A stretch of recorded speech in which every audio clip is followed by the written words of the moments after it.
रविवार की शाम थी। मोहन की चाय की दुकान पर हमेशा की तरह अवनीश, रौनक और सबके चहेते शिवराज पांडे, इलाके के पूर्व पुलिस सब इंस्पेक्टर बैठे हुए थे।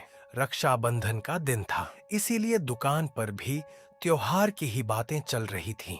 शिवराज जी, आपकी पुलिस की नौकरी के इतने किस्से सुने हैं कि अब लगता है कोई ऐसी कहानी बची ही नहीं होगी जो आपने हमें ना सुनाई हो। आज तो रक्षाबंधन है, आज कोई ऐसा किस्सा सुनाइए जिसमें भाई बहन का प्यार हो। लेकिन आपकी कहानी है तो थोड़ा रहस्य भी होना चाहिए। शिवराज जी कुछ पल तक चुप रहे, जैसे वो किसी गहरी सोच में हो, और फिर वो धीमे से बोले, भाई बहन का रिश्ता, ये रिश्ता सिर्फ खून का नहीं होता। कभी कभी कोई इंसान बिना किसी खून के रिश्ते के भी इतना अपना हो जाता है कि उसकी तकलीफ खुद की तकलीफ लगने लगती है। ऐसा ही कोई किस्सा है क्या? हाँ, हुई थी ऐसी एक घटना, और उस घटना ने मुझे एक बात हमेशा के लिए सिखा दिया कि दुनिया में हर रिश्ता वक्त के साथ बदल सकता है, लेकिन भाई बहन का प्यार कभी नहीं बदलता, बस समय के साथ गहरा होता जाता है। रौनक और अवनीश एकदम शांत हो गए। शिवराज जी ने कहानी शुरू की। करीब 2 साल पहले की बात है।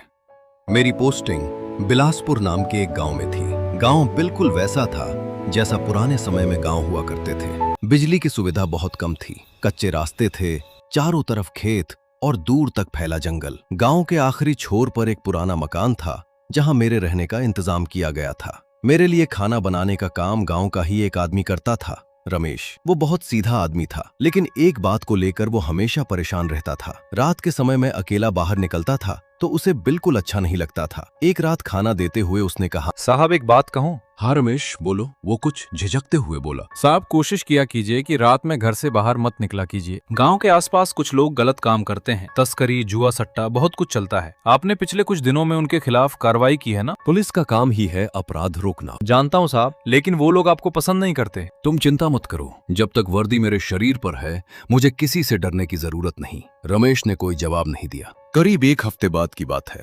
उस दिन सुबह से ही मुझे तेज बुखार था। दवा खाकर मैं जल्दी सो गया। रात करीब 1 बजे अचानक किसी बच्चे की आवाज से मेरी नींद खुली। पुलिस चाचू। मैंने आंखें खोली, कमरे में अंधेरा था। कुछ पल तक मुझे लगा शायद मैंने सपना देखा है। तभी वही आवाज दोबारा सुनाई दी, पुलिस चाचू, दरवाजा खोलिए ना। इस बार आवाज बिल्कुल साफ थी। मैं धीरे धीरे उठकर दरवाजे तक गया। मैंने दरवाजा खोला। सामने करीब 12 साल का एक लड़का खड़ा था, चेहरे पर घबराहट। मैंने पूछा, इतनी रात को तुम यहाँ अकेले क्या कर रहे हो? चाचू, मेरी दीदी बहुत बड़ी मुसीबत में है, आप मेरे साथ चलिए। मैंने हैरानी से पूछा, तुम्हारी दीदी को क्या हुआ है? वो मैं रास्ते में बताऊंगा, बस आप मेरे साथ चलिए, बहुत देर हो रही है। उसकी आवाज में ऐसी बेचैनी थी कि मेरा बुखार भी उस वक्त मेरे लिए मायने नहीं रखता था। मैं उसके पीछे चल पड़ा। रास्ते में मैंने पूछा, तुम्हारा नाम क्या है? उसने बिना पीछे देखे जवाब दिया, केशव। और तुम्हारी दीदी का नाम? उसके चेहरे पर हल्की सी मुस्कान आई। राधिका। कुछ दूर जाने के बाद अचानक 2 आदमी अंधेरे से निकलकर हमारे सामने आ गए। एक ने मेरा रास्ता रोकते हुए कहा, साहब इतनी रात को कहाँ का इरादा है? मैं उन्हें पहचान गया। ये इलाके के बदनाम आदमी रघुवीर के गुंडे थे। मैंने सख्त आवाज में कहा, रास्ते से हट जाओ। एक आदमी हंसते हुए बोला, आज तो किस्मत ने खुद मौका दे दिया। खबर मिली थी कि आपका आदमी भी घर पर नहीं है, सोचा आज आपका हिसाब ही करते। मैंने उसकी आंखों में देखते हुए पूछा, रघुवीर ने भेजा है ना तुम्हें? आपको नाम जानने की जरूरत नहीं है साहब, इतना समझ लीजिए कि आप हमारे रास्ते की सबसे बड़ी रुकावट हैं। गैर कानूनी धंधे बंद करवाना अगर तुम्हें रुकावट लगता है तो हाँ, मैं तुम्हारे रास्ते की रुकावट हूँ। बहुत समझाने की कोशिश की थी आपको, लेकिन आपने न पैसे लिए न हमारे काम में ढील दी। अब इसकी कीमत चुकानी पड़ेगी। मैंने सहजता से अपनी कमर की तरफ हाथ बढ़ाया, लेकिन अगले ही पल मुझे याद आया, जल्दबाजी में मैं अपनी सर्विस रिवॉल्वर कमरे में ही छोड़ आया था। मेरी हरकत उन लोगों से छिपी नहीं। एक आदमी हंस पड़ा, क्या हुआ साहब, आज आपकी बंदूक भी आपके साथ नहीं है? हमें जाने दो, मेरी बहन मुश्किल में है। ये लड़का कौन है? इसने सब सुन लिया है, इसको भी मारना होगा। तुम लोग हमें जाने दो। अब तुम कहीं नहीं जा सकते। जाने दोगे या फिर? बदमाशों के चेहरे का रंग उड़ गया। उन्होंने एक दूसरे की तरफ देखा और बिना कुछ कहे वहां से भाग गए। मैंने हैरानी से पूछा, ये लोग अचानक भागे क्यों? केशव ने मेरी तरफ देखा। चाचू, अभी इन सब बातों का वक्त नहीं है, मेरी दीदी को आपकी जरूरत है। उसकी बात सुनकर मैं बिना कुछ पूछे उसके पीछे चल पड़ा। कुछ दूर जाने पर सामने एक पुराना घर दिखाई दिया। घर के अंदर से किसी औरत के रोने की आवाज आ रही थी। फिर एक आदमी की गुस्से से भरी आवाज सुनाई दी। बहुत हो गया, आज के बाद तू मेरी बात टालने की हिम्मत नहीं करेगी। मैंने आपका क्या बिगाड़ा है? मुझे छोड़ दीजिए। मैं तेजी से घर के अंदर पहुंचा। सामने का दृश्य देखकर मैं एक पल के लिए ठिठक गया। एक औरत जमीन पर बैठी थी। उसके सामने उसकी बेटी राधिका ढाल बनकर खड़ी थी। उसका पिता गुस्से में उसके सामने खड़ा था। राधिका की आंखों में डर जरूर था, लेकिन वो अपनी जगह से हटी नहीं। पापा, माँ को छोड़ दीजिए, उन्होंने कुछ नहीं किया। तू बीच में मत आ राधिका, ये बड़ों की बात है। अगर माँ की कोई गलती है तो उनसे बात कीजिए, लेकिन उन्हें इस तरह मत मारिए। तू मुझे समझाएगी कि मुझे अपने घर में क्या करना है? हट जा सामने से, नहीं तो आज तू भी नहीं बचेगी। उस आदमी ने गुस्से में कहा, लेकिन राधिका वहीं खड़ी रही। उसने आंखें बंद कर ली। उसका पिता उसे मारने के लिए आगे बढ़ा ही था कि तभी मेरी आवाज गूंजी, हाथ नीचे। वो आदमी वहीं रुक गया। मैं उसके सामने जाकर खड़ा हो गया। जिस हाथ से अपनी पत्नी और बेटी को डराते हो, उसे उठाने से पहले ये याद रखना कि सामने कानून भी खड़ा हो सकता है। साहब, आप हमारे घर के मामले में क्यों पड़ रहे हैं? मैंने उसकी तरफ देखते हुए कहा, घर का मामला तब तक निजी होता है जब तक घर में किसी की सुरक्षा खतरे में न पड़े। यहाँ मैंने अपनी आंखों से तुम्हें अपनी पत्नी और बेटी पर हाथ उठाते देखा है। वो चुप हो गया। फिर मैं राधिका की माँ के पास गया। वो अभी भी डरी हुई थी। मैंने कहा, बहन, डर कर चुप रहना इस तरह के आदमी को और ताकत देता है। अगर दोबारा ऐसा हो तो सीधे थाने आना। इस बार तुम्हें अकेले नहीं लड़ना पड़ेगा। उसकी आंखों में आंसू आ गए। वो बोली, साहब, आज अगर आप समय पर नहीं आते तो पता नहीं क्या हो जाता। अब चिंता मत करो, पहले खुद को संभालो। तभी मेरी नजर राधिका पर पड़ी। उसके चेहरे पर एक अजीब सा भाव था। वो बार बार दरवाजे की तरफ देख रही थी। मैंने पूछा, किसे देख रही हो? उसने कुछ नहीं कहा। तभी मुझे अचानक कुछ याद आया। मैंने कमरे के बाहर देखा। फिर राधिका से पूछा, बेटी, तुम्हारा भाई कहाँ है? राधिका ने मेरी तरफ देखा। उसके चेहरे पर अचानक अजीब सा भाव आ गया। भाई? हाँ केशव, वही लड़का जो मुझे यहाँ लेकर आया है। केशव का नाम सुनकर राधिका रोने लगी। उसकी माँ ने मेरी तरफ देखा। कुछ पल तक कमरे में बिल्कुल सन्नाटा रहा। फिर राधिका की माँ की आंखों से आंसू बहने लगे। वो धीमे से बोली, साहब, केशव तो... क्या हुआ केशव को? उन्होंने कांपती आवाज में कहा। केशव को मरे हुए 2 साल हो चुके हैं। मेरे पैरों तले जैसे जमीन खिसक गई। मैंने तुरंत दरवाजे की तरफ देखा। केशव वहां नहीं था। राधिका की माँ ने रोते हुए पूरी कहानी बताई। केशव मेरा सगा बेटा नहीं था। उसकी माँ बचपन में ही गुजर गई थी। तब से वो हमारे साथ ही रहा। राधिका और केशव के बीच कभी खून के रिश्ते का फर्क नहीं आया। वो राधिका को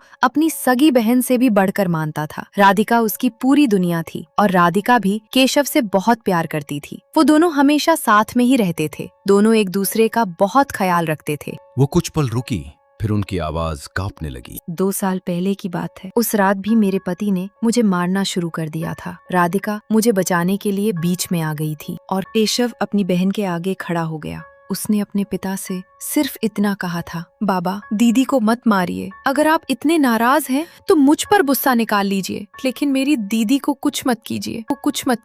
गुस्से में उसके पिता ने उसे धक्का दे दिया। केशव पीछे जाकर पत्थर से टकराया। हम उसे अस्पताल ले जाने की कोशिश करते रहे, लेकिन वो आगे कुछ नहीं बोल पाई। कमरे में सन्नाटा छा गया। राधिका फूट फूट कर रोने लगी। मैंने उसकी तरफ देखा। आज फिर वही हुआ साहब। पिताजी माँ को मार रहे थे। मैं बीच में आ गई। मुझे समझ नहीं आ रहा था कि मैं क्या करूं। तभी मुझे लगा जैसे वो मुझसे कह रहा हो, दीदी डरना मत, मैं हमेशा तुम्हारे साथ हूँ। जैसे वो हमेशा कहता था, दीदी डरना मत, मैं हूँ ना, मैं हमेशा तुम्हारे साथ हूँ। इतना कहकर वो रोने लगी। मेरी आंखें भी नम हो गईं। अब मैं फिर से उसके पिता के पास गया। आज मैं तुम्हें गिरफ्तार नहीं कर रहा हूँ। इसकी वजह ये नहीं है कि तुमने कोई गलती नहीं की। गलती तो तुम्हारी बहुत बड़ी है। एक मासूम बच्चे की हत्या की है तुमने। पर वजह ये है कि तुम्हारी पत्नी और बेटी को तुम्हारी गलती की कीमत भूख और असुरक्षा के रूप में नहीं चुकानी चाहिए। वो चुपचाप जमीन की तरफ देखने लगा। मैंने आगे कहा, लेकिन इसे मेरी कमजोरी मत समझना। आज के बाद अगर इस घर में किसी पर दोबारा हाथ उठा तो फिर तुम्हें अपने किए का जवाब कानून के सामने देना होगा। इसलिए अब अगर तुम चाहते हो कि मैं तुम्हें गिरफ्तार ना करूं तो आज के बाद कभी भी अपनी पत्नी और बेटी पर, अब अगर कभी भी तुम्हारे पिता किसी पर भी हाथ उठाते हैं तो बिना डरे मुझे बताना। और इसके अलावा भी कभी तुम्हें किसी भी तरह की मदद की जरूरत हो तो मुझे बताना। अब मैं चलता हूँ। मैं धीरे धीरे घर से बाहर निकला। तभी एक आवाज आई, पुलिस चाचू। मैंने तुरंत पीछे मुड़कर देखा। कोई नहीं था। फिर वही आवाज आई, मेरी दीदी अब सुरक्षित है ना? मेरी आंखें भर आईं। मैंने अंधेरे की तरफ देखते हुए कहा, हाँ केशव, अब तुम्हारी दीदी को कोई नुकसान नहीं पहुंचाएगा। हवा का एक हल्का सा झोंका आया, पेड़ के पत्ते सरसराए और फिर सब कुछ शांत हो गया। केशव फिर कभी दिखाई नहीं दिया। शिवराज जी की कहानी खत्म हुई तो मोहन की दुकान पर कुछ पल के लिए बिल्कुल खामोशी छा गई। अवनीश और रौनक दोनों की आंखें नम थीं। अवनीश ने धीमी आवाज में पूछा, शिवराज जी, केशव उसका सगा भाई भी नहीं था, फिर भी उसने राधिका के लिए अपनी जान तक दे दी। अवनीश, भाई बहन होने के लिए एक ही माँ की कोख से जन्म लेना जरूरी नहीं होता। कुछ रिश्ते खून से नहीं बनते, उन्हें निभाते निभाते खून से भी गहरा बना दिया जाता है। केशव राधिका को अपनी मानता था, सगी या पराई नहीं। उनका रिश्ता सच्चा था, किसी खून का मोहताज नहीं। कुछ पल की खामोशी के बाद शिवराज जी बोले, शायद भाई बहन के रिश्ते की खूबसूरती यही है, जब दुनिया साथ छोड़ दे तब भी भाई बहन एक दूसरे का साथ नहीं छोड़ते। मोहन की दुकान पर बैठे सभी लोग चुप थे। रक्षाबंधन की उस शाम शायद सबको पहली बार एहसास हुआ था कि रिश्ते सिर्फ खून से नहीं बनते, कुछ रिश्ते प्यार, विश्वास और त्याग से बनते हैं। और केशव ने अपने हिस्से का प्यार आखिरी सांस के बाद भी निभाया था।